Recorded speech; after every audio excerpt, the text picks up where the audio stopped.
नमस्कार दोस्तों, मैं हेमेंद्र सोनी, कॉस्ट अकाउंटेंट, आप सभी का अपने YouTube चैनल पर स्वागत करता हूं।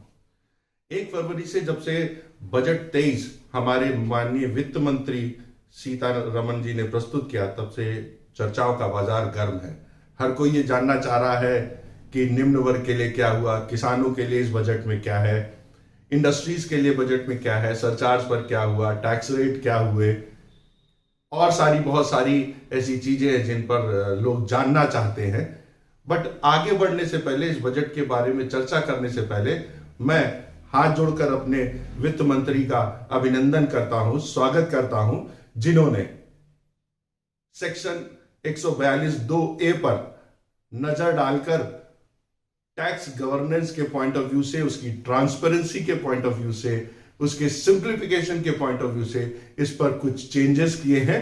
और वो चेंजेस हमारे कॉस्ट अकाउंटेंट्स फर्टर्निटी के लिए, यंग मेंबर्स के लिए एक बहुत बड़ी अपॉर्चुनिटी के तौर पर उभर कर आए हैं। इस संदर्भ में चर्चा करने से पहले हम आगे बढ़े। दोस्तों, किसी भी बिजनेस में इन्वेंट्री की बात करें तो एक ऐसा सॉफ्ट कॉर्नर है जहां पर सबको पता तो था, बट आज तक उसके ऊपर कभी भी असेसिंग ऑफिसर का ध्यान नहीं गया था। और असेसिंग ऑफिसर उस पर या तो कहें कम ध्यान देते थे, तो एक बहुत बड़ा लूपहोल था जिसको सेक्शन 142(2)(a) में रेक्टिफाई किया गया या सही किया गया या उसको कंसिडर किया गया। इस बात पर और अधिक चर्चा और अधिक चीजों को समझने के लिए मैं चलता हूं आपको डिटेल में समझाने के लिए। आइए। तो सेक्शन 142, ऐसा नहीं कि ये सेक्शन 142 पहली बार आया है, ये पहले भी हमारे पास एक्ट में था। तो दोस्तों, देखते हैं 142 क्या कहता है। सेक्शन 142 इनकम टैक्स एक्ट का कहता है, for the purpose of obtaining full information in respect of income और लॉस। दोस्तों, इसको मैंने अंडरलाइन किया है, ध्यान से देखें, ऑफ एनी पर्सन। इसका मतलब अगर असेसिंग ऑफिसर को लगता है कि उसकी किसी भी एसएससी की इनकम पर या उसके लॉस पर जिन चीजों से वो असरटेन किया गया है, अगर उसको लगता है तो वो उसके बारे में पूछ सकता है, उसकी जानकारी आपसे मांग सकता है। और यहां पर ये जो एनी पर्सन है, सेक्शन 231 इनकम टैक्स का कहता है कि पर्सन 7 तरह के हैं। इसका मतलब ये 142(2)(a) जो पहले से था वो सभी पर्सन पर, सभी 7 लोगों पर एप्लीकेबल है। लेकिन ध्यान देने की बात यह कि असेसिंग ऑफिसर अगर एसएससी से खुद से मांगता है तो सेक्शन 142(1) है, और अगर आगे लिखा हुआ है from other sources other than SSC तो 142(2) आ जाता है। इसका मतलब एसएससी के अलावा अगर किसी और की बात करें अदर देन एसएससी तो 142(2), और इसी के साथ में आया 142(2)(a) जो कि स्पेशल ऑडिट है, जिसका approval CIT, commissioner of income tax से लेने के बाद असेसिंग ऑफिसर करा सकता है, और जिसको अभी तक चार्टर्ड अकाउंटेंट्स करते थे और उनको नॉमिनेट करता था कमिश्नर, और ये अभी भी है। लेकिन जब भी हम इन्वेंट्री वैल्यूएशन की, अब हम जब बात करेंगे inventory valuation by cost accountants, this is a specific opportunity for cost accountants, तो इन्वेंट्री की बात करें तो AS2 का समझना जरूरी है। हम सभी स्टूडेंट्स या फाइनेंस प्रोफेशनल्स के लोगों को AS2 जरूर ध्यान आएगा, और AS2 कहता है, और यहां संज्ञान में लेना जरूरी है, इन्वेंट्री एक बड़ा टर्म है जो इंक्लूड करता है रॉ मटेरियल के स्टॉक को, फिनिश गुड्स को और वर्क इन प्रोग्रेस को, जो एक बहुत बड़ा एरिया है। कहता है अकाउंटिंग ऑफ इन्वेंट्री के बारे में, anything held for sale in ordinary course of business या in process of production of such sale या in the form of material और सप्लाईज कंज्यूम्ड के केस में। ध्यान देने की बात है कि जब हम AS2, चूंकि हमको AS2 सबको पता है, AS2 कहता है inventory should be valued at lower of cost. फिर से मैं यहां अंडरलाइन करता हूं, लोअर ऑफ कॉस्ट की बात करें, lower of cost and NRV is net realisable value and this is cost. तो अभी तक इस बात पर कोई खास फोकस नहीं था कि ये कॉस्ट कौन असरटेन करेगा, कौन सर्टिफाई करेगा कि इस स्टॉक की, इस इन्वेंट्री की क्या कॉस्ट है, और तभी हम इसमें कंपैरिजन करके लोअर ऑफ जा सकते हैं। एक और चीज ध्यान देने की जो हमारे पास बहुत पहले से है कि डिस्क्लोजर कहता है कि financial statement should disclose, financial statement को डिस्क्लोज करना चाहिए।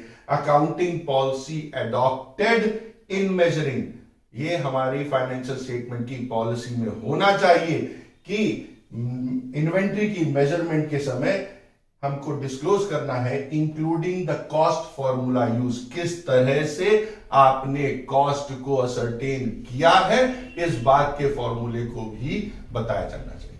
और the institute of cost accountants of India which is under parliamentary act, ये कॉस्ट अकाउंटेंट का कोर एरिया था, जिसको अब हमारे माननीय वित्त मंत्री ने रिकॉग्नाइज किया है। तो इस फाइनेंशियल स्टेटमेंट में ये दो चीजें हमारे पास AS2 में आती हैं, और इसी को ध्यान में रखते हुए फिर से मैं कहूंगा वित्त मंत्री ने टैक्स गवर्नेंस के पॉइंट ऑफ व्यू से, ट्रांसपेरेंसी के पॉइंट ऑफ व्यू से 142(2)A में जहां पर लिखा है इनकम और लॉस, और इस इनकम और लॉस को सबसे सॉफ्ट एरिया है इन्वेंट्री का, जिसके अंडर वैल्यूएशन या ओवर वैल्यूएशन की वजह, अधिक दिखाने या कम दिखाने की वजह से सीधा इंपैक्ट प्रॉफिट पर आता है।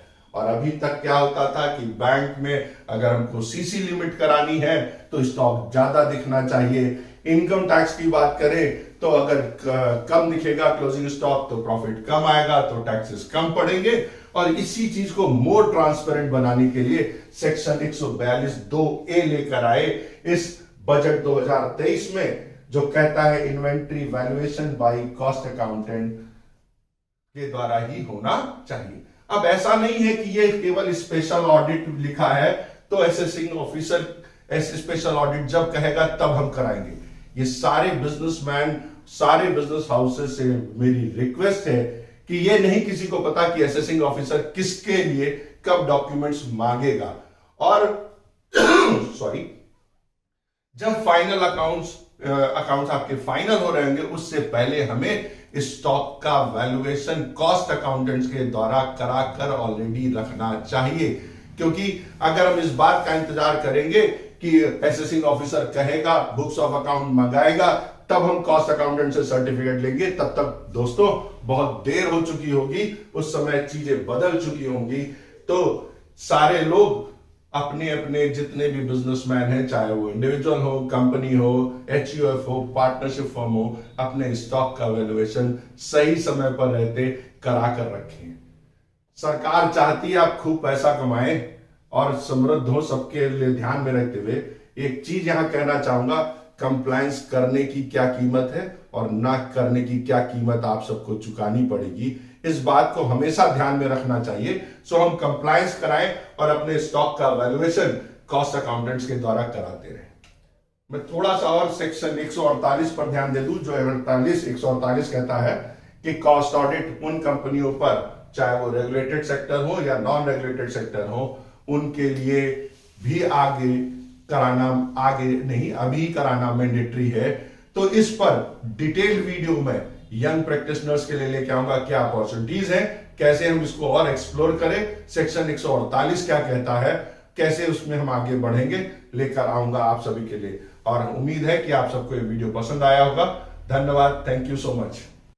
जाते जाते दोस्तों एक बार फिर ये बता दूं कि ये बहुत बड़ी अपॉर्चुनिटी है, और इस अपॉर्चुनिटी को कैसे हमको पकड़ना है, हाथ से नहीं जाने देना है, ये सबके पॉइंट ऑफ व्यू से अच्छा है कि हम कैसे इस पर क्लाइंट्स को समझाएंगे कि उनके लिए क्यों जरूरी। जैसे मैंने कहा कि ऐसा जरूरी नहीं है कि जब स्पेशल ऑडिट होगा तब इस इन्वेंट्री की वैल्यूएशन की बात आएगी तब हम कॉस्ट अकाउंटेंट से सर्टिफाई कराएंगे।